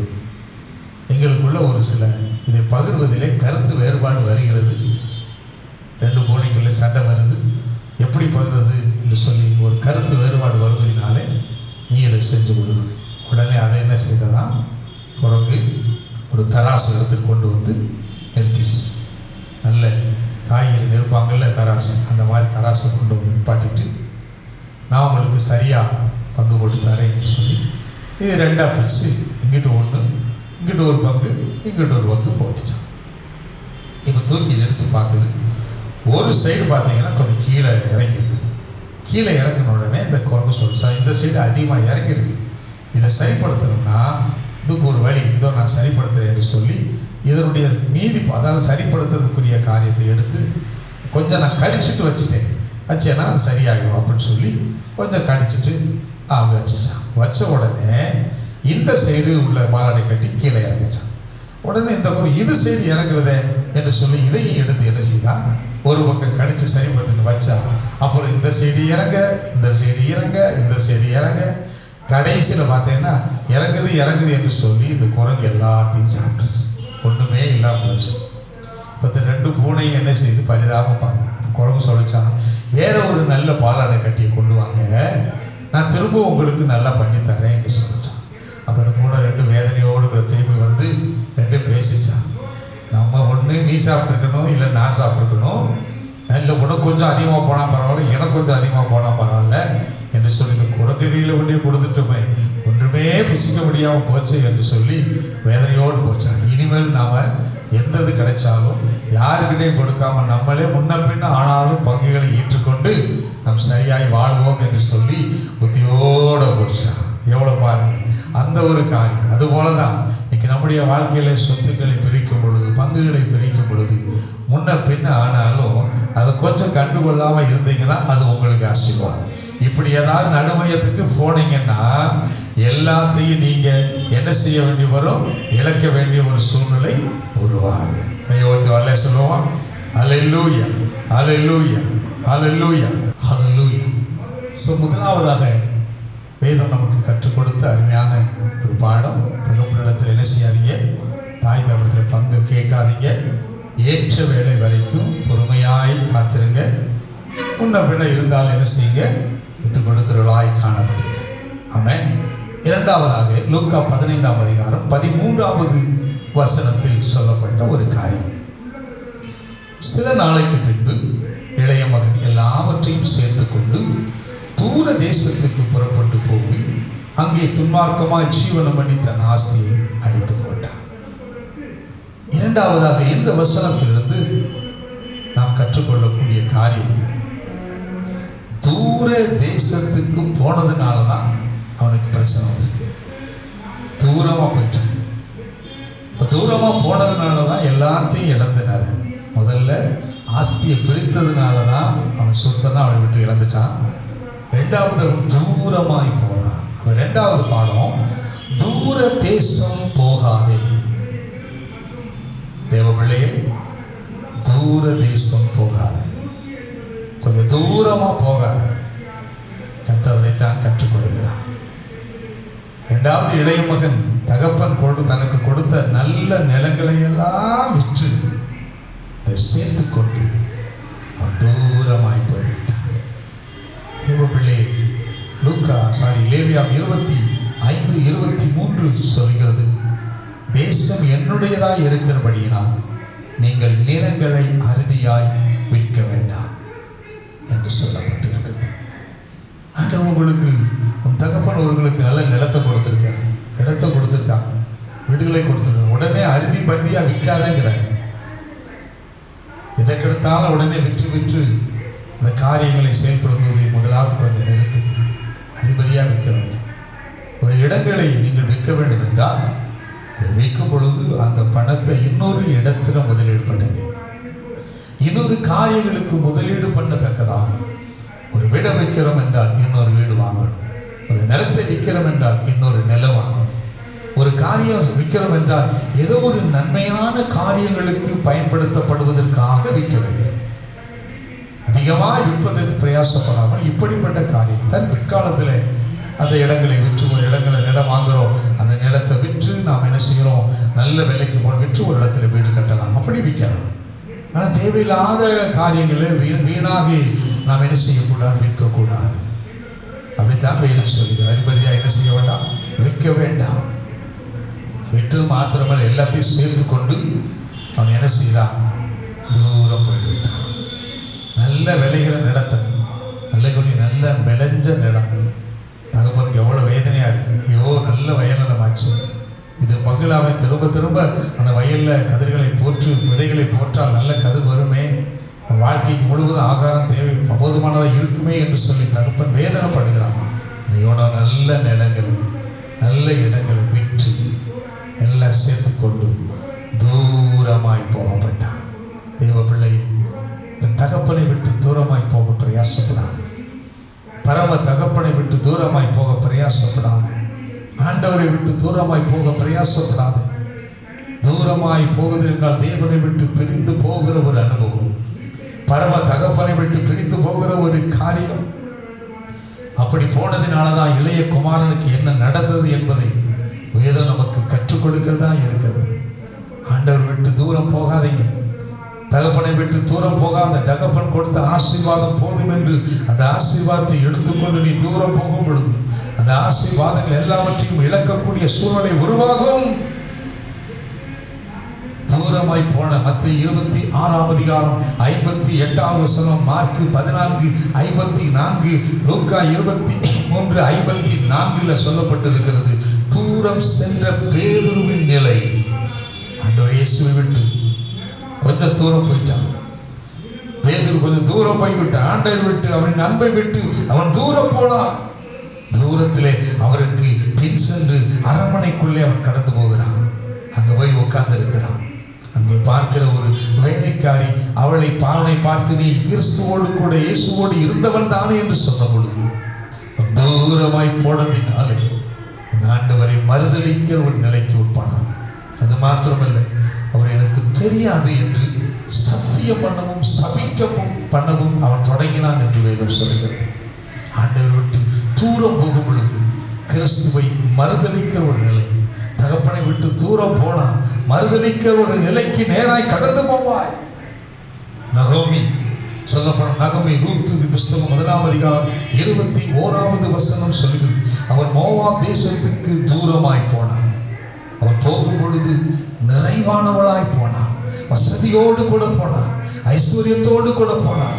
ஆனால் தூரம் போய் 10 ஆண்டுகளுக்குள்ளே தன் கணவன் மரித்து போனார். 10 ஆண்டுகளுக்குள்ளே தன் 2 பிள்ளைகளும் மரித்து போனார். 10 ஆண்டுகளுக்கு தன் சொத்து ஆஸ்தி அந்தஸ்து எல்லாம் இழந்து போகிற ஒரு நிலை. சொல்லுகிறார், நான் நிறைவுள்ளவனாய் போனேன், கர்த்தர் என்னை வெறுமையாய் திரும்பி வர பண்ணினார் என்று கதறுவதை நாம் காணலாம். எனக்கு அருமையான தெய்வ பிள்ளையே, மோவாப் ஒரு மாம்ச இச்சைகள் நிறைந்த இடம். அந்த இடத்துக்கு அவள் தூரமாய் போனதினாலே எல்லாவற்றையும் இழந்து போனார். தேவ பிள்ளைய பரம தகப்பனை விட்டு தூரமாய் போக பிரயாசப்படாதே. ஆபிரகாமோடு கூட இணைந்து நடந்து வந்தவன் தான் லோத்து. ஆனால் சோதோம் குமரை பார்த்த பொழுது அது ஒரு ஏதேன் தோட்டம் போல இருப்பது என்று சொல்லி அவனை விட்டு தூரமாய் கடந்து போனான். ஆதியாகமம் 13:14 நாம் பார்க்க முடியும். அவன் தூரமாய் போனதின் விளைவு என்ன? அவனுடைய மனைவி பின்னிட்டு திரும்பி பார்த்து ஒப்புத்தூனாள். அவனுடைய 2 பிள்ளைகளுக்கும் சபிக்கப்பட்ட சந்ததி மோவாப் என்று சொல்லி அவனும் புத்திரர்கள் பிறந்தார்கள் என்று சொல்ல சபிக்கப்பட்ட சந்ததிகள் அங்கேயே கடந்து வந்தது. காரணம் என்ன தெரியுமா? ஆண்டவரை விட்டு தூரம் போனது, தகப்பனை விட்டு தூரம் போனது, சமூகம் விட்டு தூரம் போனது. தூரம் போனதினுடைய விளைவுகள் இப்படிப்பட்ட ஒரு பெரிய தாக்கங்கள் இளையகுமாரன் வாழ்க்கையிலும் அங்கே நடப்பதை நாம் காண முடியும். தூரமாய் போனான் யாக்கோப்பு. யாக்கோப்பு தூரதேசம் புறப்பட்டு போனான். அங்கே போய் திருமணம் பண்ணி அந்த திருமணத்தை தன்னுடைய தகப்பன் தாய் பார்க்க முடியலை. அந்த திருமணத்தை தன்னோடு கூட பிறந்த சகோதரர் யாரும் பங்கு பெற முடியலை. தன் தாய் மரித்து போனான். அந்த மனித அடக்காவதனை கூட வர முடியாத ஒரு நிலையிலே அங்கே யாக்கோபு இருப்பதை நாம் காண முடியும். தூர ஆகையினாலே திரும்ப ஆண்டவர் அவனை அங்கிருந்து சொந்த இடத்துக்கு திரும்ப கூட்டி அழைத்து வருவதை நாம் காண முடியும். எனக்கு அருமையான தெய்வ பிள்ளையே, தூரம் போக பிரயாசப்படாது என்று இந்த தூரம் போன இளைய குமாரன் மூலம் தேவன் நமக்கு கற்றுக் கொடுக்கிறார். லூக்கா 15:18 சொல்லப்பட்டபடி இளைய குமாரன் தகப்பனை விட்டு தாயை விட்டு தூரம் போனதினால் தான் செய்வது இன்னதென்று அறியாமல் தான் செய்வதை இப்படி செய்வது நல்லதா கெட்டதா என்று ஆலோசனை கொடுக்க கூட அந்த தாய் தகப்பன் இல்லாததினாலதான் அவன் கெட்டு போனான். தாயின் போதகம் இல்லை, தகப்பனுடைய ஆலோசனை இல்லை. ஒரு தாய் தகப்பனுடைய போதகமும் அவருடைய வார்த்தைகள் இல்லாத பொழுது, அவருடைய புத்தி இல்லாத பொழுது, தகப்பனுடைய புத்தியை கேளாமல் தாயினுடைய போதகத்தை கேளாமல் இருந்தால் ஆஸ்தி அந்தஸ்து நீ இழந்து போவாய். தேவ பிள்ளையே, ஆகையினாலே தூரம் போய் தாய் தகப்பனுடைய ஆலோசனையை கேட்க முடியாத தூரத்திலே போய் நின்று உன் ஆஸ்திகளை அந்தஸ்துகளை இழக்க பிரயாசப்படாது. நீதிமொழிகள் 1:8 சொல்லுகிறது, என் மகனே உன் தகப்பன் புத்தியை கேள், உன் தாயின் போதகத்தை தள்ளாதே என்று சொல்லப்பட்டிருக்கிறது.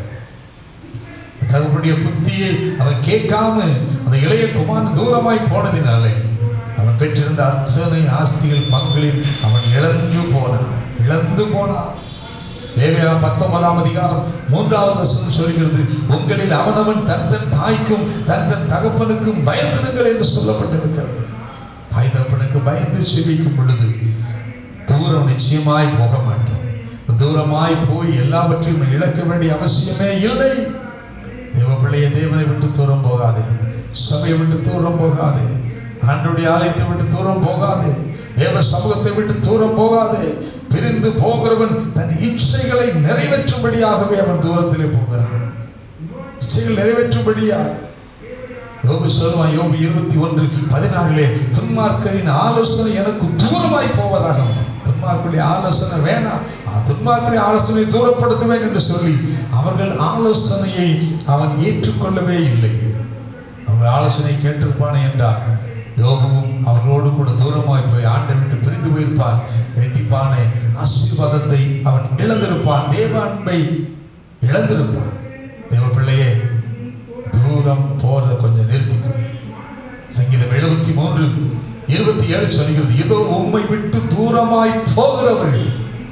உலக வேதனையான வசனம் வாசிக்கும் போது என் உள்ளம் உடைந்தது.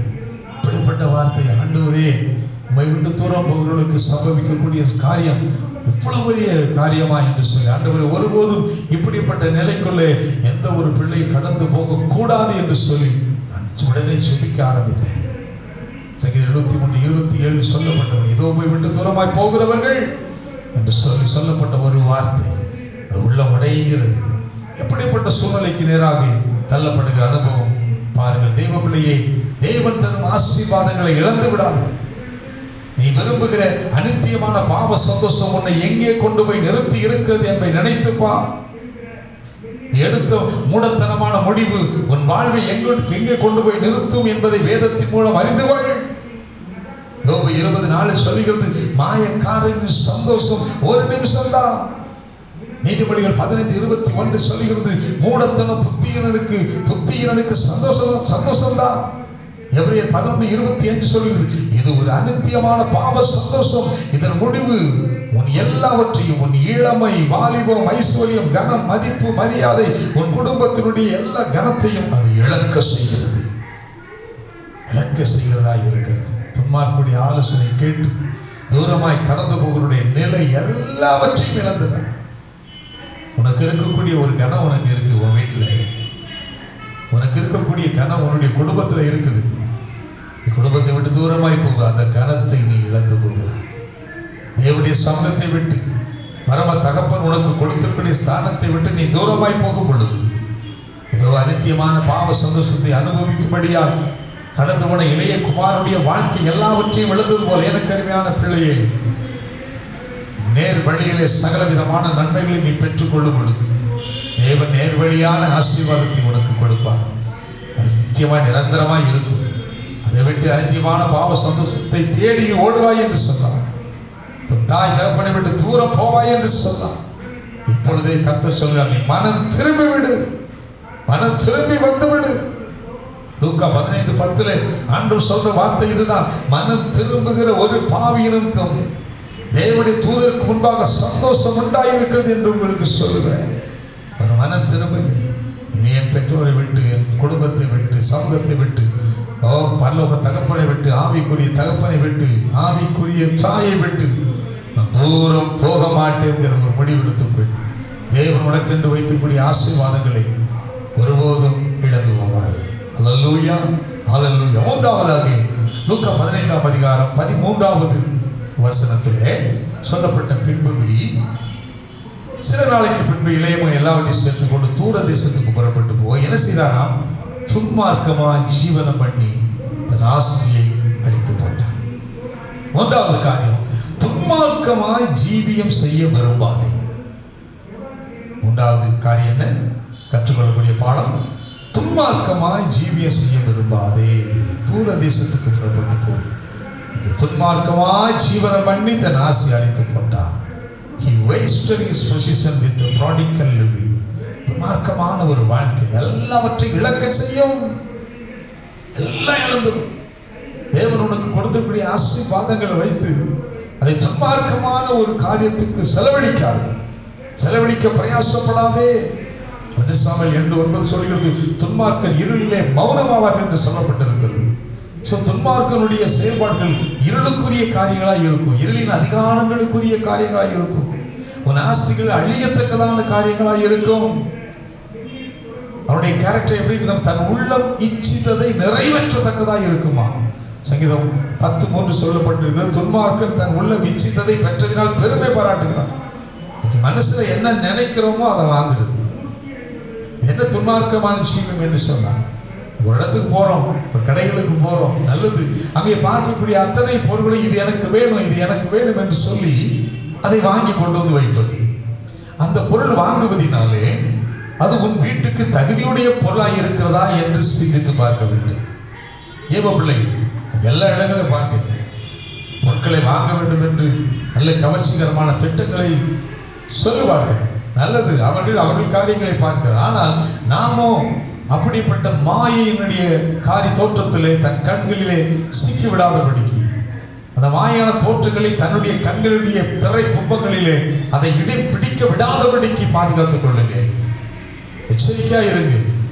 எந்த ஒரு பொருளை வாங்கினாலும் அந்த பொருள் உன் வீட்டுக்கு தகுதி உடையதாக இருக்கிறதா, அது தேவனுடைய சித்தமா, அது வைத்தால் ஆசீர்வாதமா இருக்குமா என்பதை சிந்தித்து பார்த்து அந்த பொருட்களை வாங்க வேண்டும்.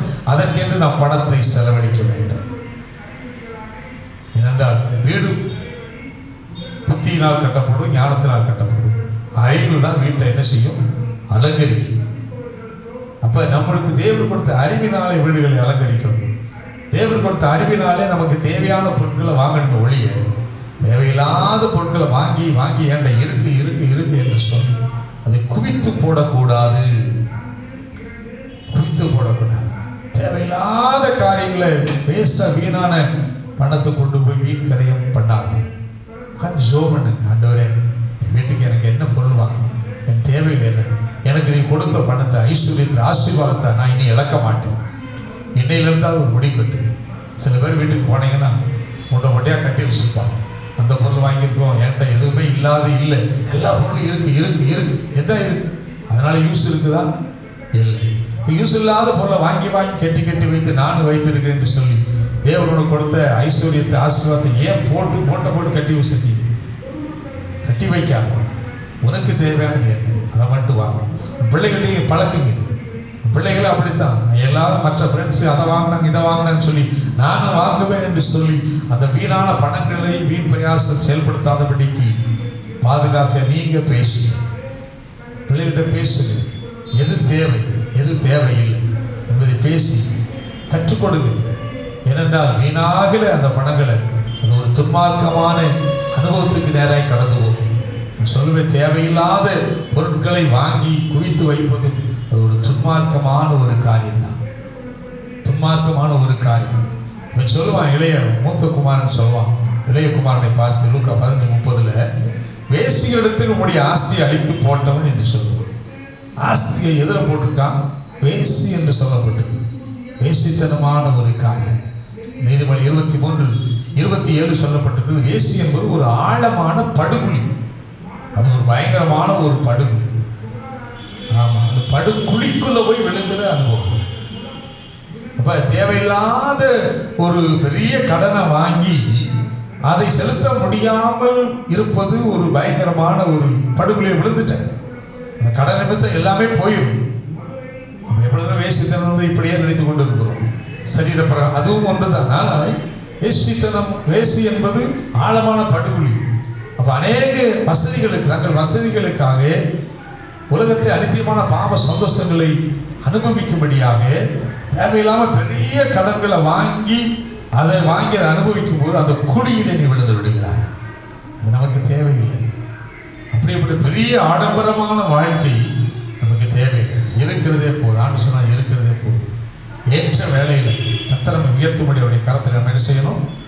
அடங்கி இருக்க கற்றுக்கொள்ள வேண்டும். நீதிபதி 6ஆம் அதிகாரம் 26ஆம் வசனம் சொல்கிறது, வேசிய நிமித்தம் கவனிங்க, ஒரு அப்பத்துண்டையும் இறக்க வேண்டியதாக இருக்கும் என்று சொல்லப்பட்டது. ஒரு அப்பத்துண்டு. அப்ப நமக்கு தேவையில்லாத பொருட்களை வாங்குறது, தேவையில்லாத காரியங்களை அதிக கடன்ல பிரயாசப்படுகிறது, கடன் என்ற பயங்கரமான சுமையை நாம் வாங்கி அதை விட்டு மீள முடியாதபடிக்கு கடைசியில் ஒரு அப்பத்துண்டு கூட கிடைக்காத ஒரு நிலைக்கு தள்ளப்படும். சாப்பாடு கூட இல்லை, ஏன்னா வாங்குற சம்பளம் பூரா மொத்தமாக கடனுக்கு போயிடுச்சு. இப்போ என்ன வீட்டில் என்ன, ஒரு அப்பத்துண்டு கூட இல்லை. அது ஒரு பயங்கரமான படுகொலைக்குள்ள சிக்கி விடுகிறார். கடன் வாங்கினோம், கடன் கொடுத்தவனுக்கு என்ன செய்யும்? அடிமையாக இருக்கிற, அடிமை என்றால் ஒரு குழிதான். அந்த குழிக்குள்ள தள்ளப்படுகிற ஒரு நிலை. சோ நமக்கு தேவன் கொடுக்கிற ஐஸ்வர்யத்தை வீணாக துன்மார்க்கமாய் செலவழிக்காதே. வேசித்தனத்துக்கு, வேசிக்கு இன்னொரு அர்த்தம் சொல்லப்பட்டிருக்கும். வெளிப்படுத்த விசேஷம் 14:8-18:3 சொல்லப்பட்டிருக்கோம். இவ்விரண்டு வசனத்தை வாசித்து பார்ப்போம் என்று சொன்னால், தன் வேசித்தனமாகிய மதுவை சகல ஜாதிகளுக்கு குடிக்க கொடுத்தாங்க. மது, தேவ பிள்ளையே, அது ஒரு பயங்கரமான வேசித்தனத்துக்கு ஒப்பிடப்பட்டிருக்கிறது. மது, தேவ பிள்ளை, எனக்கு அருமையான தேவ பிள்ளை, ஒரு வித படுகொலிகளை சிக்கி தன்னுடைய ஆஸ்திகள் எல்லாம் அழித்து போட்டு ஒன்றுமே இல்லாத நிலைக்கு நேராக நீ தள்ளப்படக்கூடாது. அதை இழக்காது. இப்படிப்பட்ட துன்மார்க்கமான ஜீவியம் வேண்டாம். அதை செய்த ஆஸ்தியை இழக்க வேண்டாம். ஆஸ்திகள் எல்லாம் இழந்து போகும். அலட்சிய போக்கு வேண்டாம். இதனால என்ன, இதை வாங்கி செய்வோம் என்று சொல்லி இருக்கிறத வைத்து சிறப்பாக வாழ கற்றுக்கொள்ளுங்க. இன்னைக்கு என்ன கற்றுக் கொடுத்திருக்கிறார், அது போதும். அதை வாழ கற்றுக்கொள்ளுங்க. தேவையில்லாத இந்த மதுபானத்துக்கெல்லாம் அடிமையாகாது. அது நிமித்தம் எல்லா பொருளும் நமக்கு நல்லா தெரியும். அந்த பழக்கத்தில் அடிமையாகிறவங்க, அது நிமித்தம் வீட்டுக்குரிய சொத்துக்கள் போகும், நகைகள் போகும், பாத்திர பண்டங்கள் போகும், இருக்கிற புடவைகள் எல்லாம் போய் எல்லாவற்றையும் விற்கிற ஒரு நிலைக்கு தள்ளப்படுவாய். வேதம் அப்படித்தான் சொல்லுது. வேதம் அப்படித்தான் சொல்லப்பட்டு மலியா புஸ்தகம் 1ஆம் அதிகாரம் 4ஆம் வசனத்திலே ஏதோமியர் துன்மார்க்கத்தின் எல்லை என்று சொல்லப்பட்டிருக்கு. ஏதோமியர் யார்? இந்த ஏதோமியர் என்றால், ஏதோம் என்பது ஏசாவுக்கு சொந்தமான பெயர். ஏசாவுக்கு கொடுக்கப்பட்டது. ஏசா தங்கியிருந்த அந்த பகுதி தான் ஏதோமியர், ஏதோம் சீமை என்று சொல்லப்பட்டிருக்கு. அது ஆண்டவருக்கு வேதனை கொடுக்க துன்மார்க்கத்தின் எல்லை என்று சொல்லப்பட்டிருக்கு. காரணம் என்ன தெரியுமா? ஏன் ஆண்டவர் அவனை குறித்து இப்படி சொன்னார் என்றால், ஆதியாகமம் 25:32-33 நமக்கு நல்லா தெரியும். சேஷ்ட புத்திர பாகம் என்பது விலையேற பெற்றது. இந்த சேஷ்ட புத்திர பாகத்தை என்ன செய்தான்? ஒரே ஒரு பசி ஆற்றுவதற்கு, ஒரு பயத்தம் கூழுக்காக அதை என்ன செய்தான்? வெற்று போட்டான். அந்த ஆசையை கொண்டு போய் அதில் போட்டான். இது எதுக்கு, என்ன தேவை என்று அதை அலட்சியம் செய்தான் என்று சொல்லப்பட்டிருக்கு. இப்ப தேவன் வைத்து கொடுத்த ஆசீர்வாதத்தை அலட்சியமாய் செஞ்சதுனால அது ஒரு துன்மார்க்கமான அப்படி விற்று போட்டான். துன்மார்க்கமாய் ஒரு காரியங்களுக்கு அதை செயல்படுத்தும்படியாக அவன் செய்து விட்டான். அதை இழந்து விட்டான், அதை விற்று போட்டான். அதனால தான் ஆண்டவர் சொல்றாரு, துன்மார்க்கமாய் ஜீவியம் பண்ணு, தேவன் உனக்கு கொடுத்திருக்கக்கூடிய ஆசீர்வாதங்களை விற்று போடாதே, அதை இழக்காதே, துன்மார்க்க ஜீவியம் செய்யாதே. ஆமோஸ் 2:6 சொல்கிறது, நீதிமானை பணத்துக்கும் எளியவனை ஒரு ஜோடு பாதரட்சைக்கும் விற்று போட்டார்கள் என்று சொல்லப்படும். ஒரு சாதாரண ஒரு செருப்பு வாங்குறது, இப்படிப்பட்ட மனுஷங்களை அடிமையாக விற்று போட்ட ஒரு காலம் உண்டு. வேதனையாய் இருக்கிறது. யோவேல் புத்தகம் 3:3 சொல்கிறது, ஆண் குழந்தைகளை வேஷ்டி பணயமாக கொடுத்து மதுபானம் பண்ணும்படி பெண் குழந்தைகளை திராட்சரசத்துக்கு கரையமாக கொடுத்து நிமித்தம் அங்கே அவர்களுடைய வழக்காடுவேன் என்று சொல்லப்பட்டது. வசனங்களாக வாசிக்கும் போது அதனுடைய காரியங்கள் விளக்குகள் பயங்கரமாக இருக்குது. சாதாரண இந்த மதுபானமாகி வேசித்தனத்துக்கு அடிமையில் ஆகும்போது தன்னுடைய பிள்ளைகளை என்ன செய்யறாங்க, அடிமையாக விட்டு விடுகிறாங்க, பெண் குழந்தையை கொடுத்துடுறாங்க. எவ்வளவு வேதனையான காரியம் பாருங்கள். எனக்கு என்ன தெய்வ பிள்ளை, வேதம் அப்படி சொல்லுகிறது. ஆகையினாலே இப்படிப்பட்ட துன்மார்க்கமான வாழ்க்கை வாழாதபடிக்கு, துன்மார்க்கத்துக்கு ஏதுவான வெறி கொள்ளாமல் என்று சொல்லப்பட்டது போல் துன்மார்க்கமாய் ஜீவிப்பதற்கு ஏதுவான காரியங்களிலே உங்கள் ஆசையை அழித்து போடாதபடிக்கு எச்சரிக்கையாக இருக்கு. இது தேவை. ஆண்டவர்கிட்ட ஜெபம் பண்ணு, ஆண்டவர்கிட்ட கேள், ஆண்டவர் என்ன வாங்கணும், எனக்கு ஆண்டவர் பணம் கொடுக்குறா என்று சொல்லுது, ஒரு ஐஸ்வர்யத்தை கொடுக்குறா என்று சொல்லு வைத்துக் கொள்வோம். தேவன் உங்களுக்கு அந்த ஐஸ்வர்யத்தை கொடுக்கும்போது உடனே அதை எப்படி காலி பண்ணுவது என்று துன்மார்க்கமாய் எடுத்து போடாதபடிக்கு அதை எந்த வழியிலே பிரயோஜனமாய் செயல்படுத்துவது என்பதை தேவ சமூகத்தில் விளங்காட் பண்ணிட்டு இங்கே ஜெபம் பண்ணும் பொழுது கர்த்தர் பிரசங்கத்தின் வாயிலாக பேசுவோம், வசனத்தின் வாயிலாக பேசுவோம். சொல்ல தேவ சமூகத்தில் இருக்கும் பொழுது தகப்பனுடைய புத்தி நேரம் வரும், தாயினுடைய ஆலோசனை வரும். அதை கேட்டு அதன்படி அதை அழித்து போடாதபடிக்கு எச்சரிக்கையாயிருக்கு. இளையகுமார் அவ்வளவு காரியத்தை வேசித்தனத்தில் அழித்து போட்டான். கற்றுக்கொள்ளுது 3 காரியங்கள். 1, மொத்த 7 காரியம் உண்டு, 3 காரியம். முதல் காரியம் என்ன என்று சொன்னேன், தகப்பனிடத்தில் என்ன கேட்கக்கூடாது, ஆஸ்தியை கேட்காதே, தகப்பனிடத்தில் பங்கு கேட்காதீங்க. கேட்டதுனால தான் இளையகுமார் கேட்டு போனான். 2வது, தூர தேசம் அவன் போகாது. 2வது தூர தேசம் போனதுனால தான் அவனுக்கு நல்ல ஆலோசனை, தகப்பன ஆலோசனை இல்லாதனால தன் வச்சிருந்த எல்லாத்தையும் இழந்து போயிட்டான். 3வது, துன்மார்க்கமான ஜீவியத்தை செய்தான் என்று பார்க்க. துன்மார்க்க ஜீவியமும் செய்யாது. எல்லாமே ஆண்டவருடைய ஆலோசனை கேட்டு அதன்படி செய்யும் பொழுது கர்த்தர் நிச்சயமாக உங்களை ஆசீர்வதிப்பார். இளைய மகன் போல எல்லாவற்றையும் நாம் இழக்க தேவையில்லை. அல்லேலூயா, அல்லேலூயா. அடுத்து 4 பகுதிகள் இருக்கிறது. அதை நாம் அடுத்த வாரத்திலே நாம் தியானிப்போம். கண்களை மூடி நாம் சொல்லிப்போம்.